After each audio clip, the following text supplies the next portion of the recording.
Hey everybody, we are Retired to Roam, and this is our second video that we've put out. We want to first say thank you to everyone that's watched our first video introducing ourselves.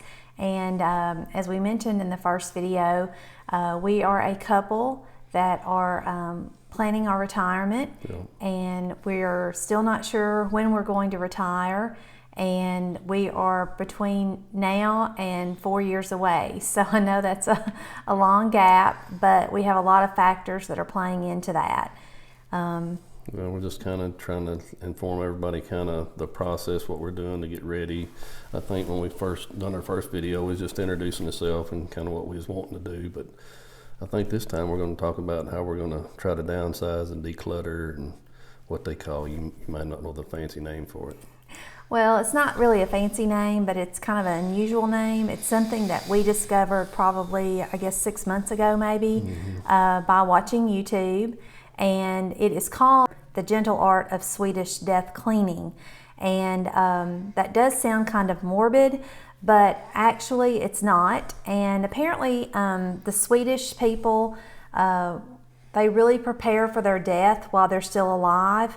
And I know Russell and I both have experienced this. I certainly have with my mom and my grandmother. When you have a loved one that passes away and you're left with going through all of their worldly possessions, trying to decide what you're going to keep. It can be overwhelming. It's overwhelming. Yeah. You know, you pick up a little, I don't know, a little piece of string or something that your grandmother had for 50 years and it meant something to her. It means nothing to you. And you feel like if I go through this in the garbage, then I'm doing a disservice to her. I'm not honoring her. And this is just a process to kind of help eliminate your family having to experience that same time. The reason why we did it or have started it, it's a process. It hasn't ended yet for sure. We moved into our current home 12 years ago. And we downsized, and we got rid of so much stuff when we moved. How much? Oh, it was like 8 truckloads of stuff. I mean, it was ridiculous, the stuff that we sold. We had like 2 massive yard sales. Furniture. I mean, just overwhelming the stuff that we got rid of. Yeah. And we both promised ourselves when we moved into this house that we were not going to do that again. Well, fast forward 12 years ago, or 12 years ahead, and when we started this process, we were like, oh, I'm so sick of myself for letting us accumulate all of this stuff. So what were some of the things that, well, let's not get into that yet. I guess the next point is when you start this process, and we'll explain what Swedish Death Cleaning is in a minute, but you need to probably let your family know what you're doing and why you're doing it. What did our son say? Well, there could still be some keepsakes that some of your family, not only like we have one son, we wanted to bring him in and let him know that, hey, this is what we're going to do in order to prepare that if something happened to us, you wouldn't have to worry about doing this. Is there anything that he wanted? And then there's certain things, but the rest of it we thought that he might like or might want. He's like, absolutely not. Throw it in the trash. So we didn't do that. So what did we do? So we had a yard sale, was the very first thing that we did. And I'm so proud of my husband. He is a huge hunter and outdoor enthusiast, I guess. He sold a ton of hunting stuff. And he also sold a lot of his taxidermy. He sold a lot of his... I didn't think anybody would buy taxidermy, but you'd be amazed when you put stuff on Facebook Marketplace. Who'll buy stuff? Yeah, they did. So he sold so much of that stuff. We have a room that houses all of his stuff, and it's virtually, I mean, it's not empty. We still have a lot of stuff. We have enough stuff that we could have several more yard sales, so don't panic. Yeah. We're not living over here. I kept some of the stuff until we actually get ready to leave and go on our slow travel or whatever and sell, or if that's what we decide to do. That I still, if I want to go hunting out here on the property or whatever, I've got some just minimal stuff. I didn't, like I said, when she said I sold it, I sold a ton of stuff. Yeah. So. And don't think that he has nothing left. I mean, he probably sold 100 pieces of camouflage clothing and still has, 20. Still have enough to get by. Oh yeah, he's got plenty. He's not going to have no camouflage for sure. But, you just keep adding to your collection, or, you find a deal and you buy something and you get it and you add to it. So it's not all on him. I will tell you that I sold a lot of stuff too. Basically what we were doing is we just started walking through the house, and we looked at, not every item, but we looked at items and said, hey, is this something that we use every day? Is it something that we love? Or is it just something that's taking up space? And if it was something that we're just not, that attached to, then we put it in the yard sale. We kind of discussed it before we did that. We looked at a pile. Have we used this in the last 60 to 90 days? If it was, maybe we put it over in this area and say, okay, we'll come back and visit it. There were a couple of things. I had a antique sewing machine that belonged to my grandmother that I had in my care for at least 25 years. And a trunk of hers that I offered to my sister, and she didn't want it. Then I went to the oldest brother, and he actually decided he would take it. He didn't want it, but he didn't want it to get out of the family. Right. So I said, look guys, I've had it for 25 years. It's someone else's turn to house it now. So that's what we did. But for an example, we had glasses in our cabinet, drinking glasses, that I had bought, I know, close to 30 years ago. Literally had them almost 30 years. And I took them out, and it was those glasses that, you're going to keep for a special occasion, and they weren't even expensive glasses. I mean, I probably picked them up at, I don't know, Dollar Tree or Walmart or something. Probably paid $1 or $2 for them, but I just didn't use them because they were glass. We usually drink out of just plastic cups. So I got them down. They still had the sticker on them. The sticker, because no liquid had been in these glasses in the 25 to 30 years that we had owned them. So what was the point of having them? If we do host, we don't host as much as we used to, but when we do host people, we drink out of Dixie cups and paper plates. So another thing I got rid of was all of our glass plates, our dishes. I didn't have any specific pattern or anything like that. It was just some white dishes that I had gotten from, I think, IKEA when we moved into this house. So we got rid of all of that. And like I said, we've just kind of gone through. We've sold some things on eBay. I sold a lot of guitars. I mean, I do Yes. play guitar or whatever. I had several of them. I just marketplace your friend when you want to do this. Yeah.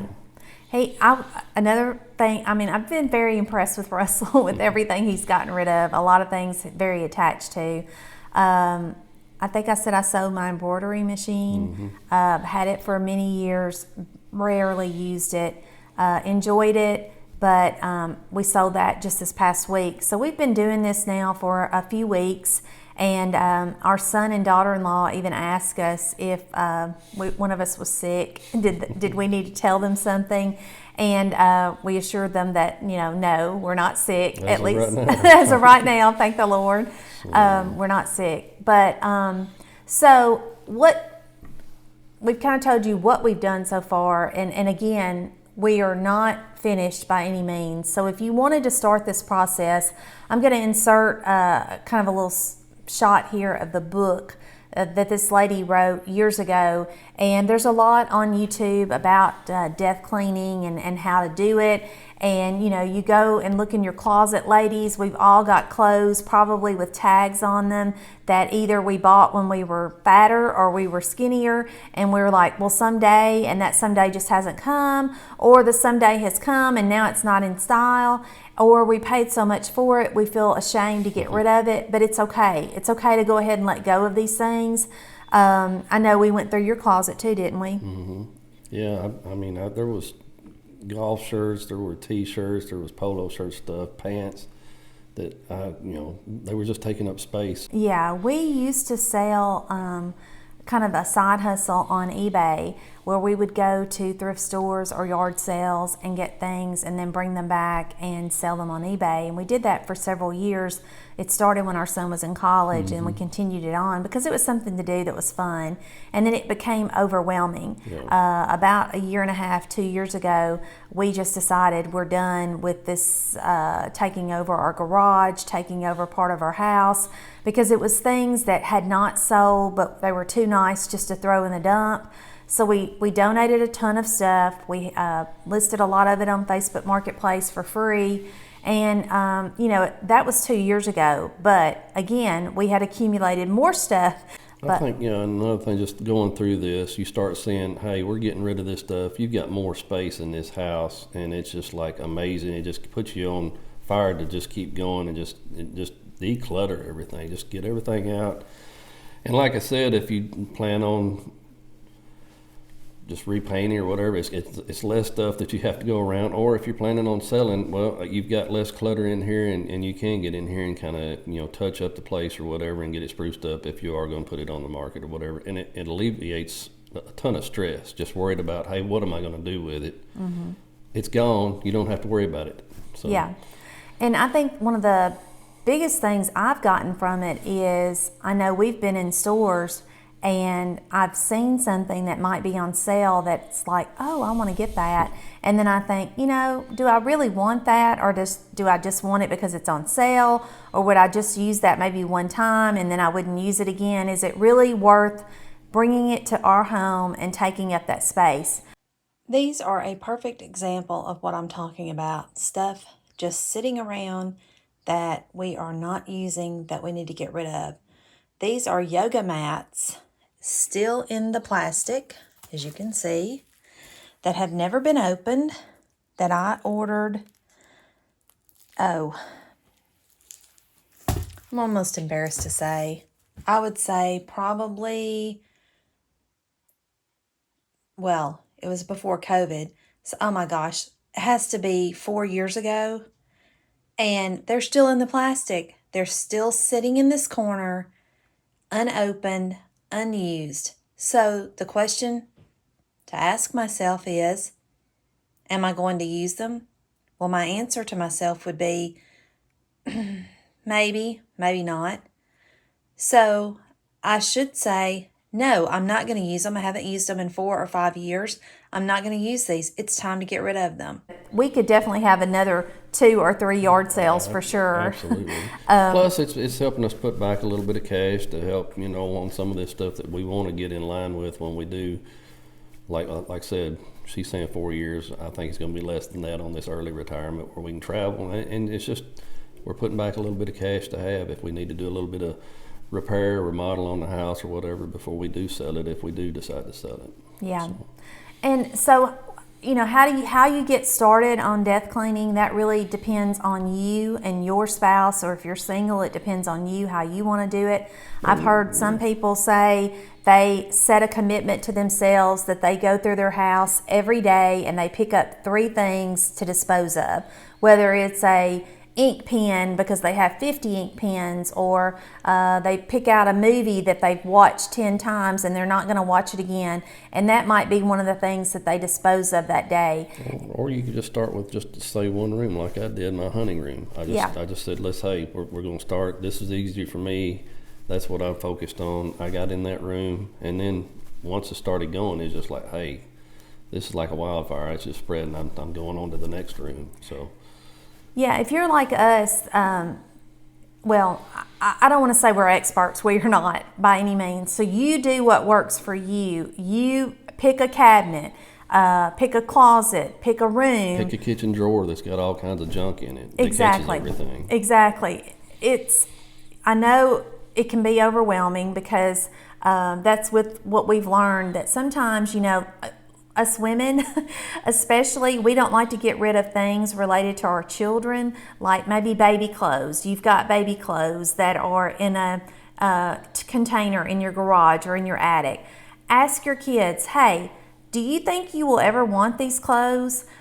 Is there an outfit instead of these 75 outfits that I can hold back for you and give to you the next time I see you versus holding this whole tub? Most of the time your kids are going to go, I don't want any of that stuff. I think if there's anything to take away from this is make a decision if that's what you want to do. Pick a room, pick a drawer, pick an item, and then discuss if you have one kid, if you have a tribe of many, 11 or 12, talk with all of them. Sit down and say, this is what we want to do. It's only going to benefit you. And then get rid of it. Just put it down. Yeah. And just get rid of it. I think both of us use the word just get started. I think that's the key takeaway from death cleaning is just get started. Don't wait until you're 75 or 80 years old when you're not physically able to do it. We all know it's shocking how much crap we can accumulate and how much junk. And you say, where did this stuff come from? And well, it came from Well, look around us. town. Look at anybody that's watching this. Look around your town and see how many storage units are in your town and how full they are and what it costs. And it's astronomical. Even the people that might say, well, I'm not using a storage unit, but you're putting outbuildings on your place, you're filling it. Yeah. So, Yeah, we have people in our neighborhoods that have several outbuildings that are full of stuff. We have family members that have outbuildings or storage units that they're renting. Storage unit businesses are popping up almost as fast as Dollar General stores in our area. Hopefully, we've left you with some ideas today to get started on cleaning, decluttering. You don't have to call it death cleaning if you don't want to. But like Russell said, once you get started, it can kind of become addicting, and it will help you in saying no to some of the, maybe additional purchases. You might look at, us ladies might look at a pair of shoes and say, oh, those are cute, but I already have 4 pairs of sandals. Do I really need a 5th pair? And chances are you're going to say no. The other thing that it does is it helps you save money. mm-hmm. Would you say? Definitely. You're not storing it somewhere, paying for an extra storage unit. You're not buying stuff. Yeah, you're not buying stuff. I know I'm not a huge spender, but I do buy things, and I know Russell likes to buy stuff. If he went to a store and they had an aisle with clearance hunting stuff, he's probably going to walk away with something. Mm-hmm. But I think now that's not true. I don't think he would buy anything. Depends on if it's a turkey call. Yeah. Anyways, so we hope that you've gotten something from today's episode. We, again, appreciate you all taking time to watch us. If you enjoyed today's video, please hit that like and subscribe button and ring that bell so you will get notification on our next video.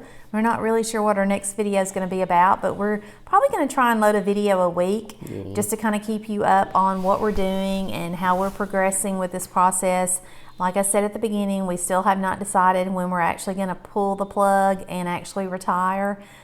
Sooner rather than later, hopefully, but a lot of factors still in play on when that's going to happen. So we Put think something in the comments on what you want us to maybe make a video on that might help you or whatever. It might help us too. Yeah. So, and we'll try to maybe make a video on that. And we will get into the numbers. Maybe we'll talk about Social Security next time, when to take Social Security, at least when we think we're going to take Social Security. Well, we're not thinking. We know when we're taking our Social Security, but why we're deciding to take it when we're going to, so maybe that'll be our next topic. But if you have any other suggestions, questions, any questions about Swedish Death Cleaning, leave it in the comments and we'll be glad to get back with you all. Thanks, guys, for watching. You all have a blessed day.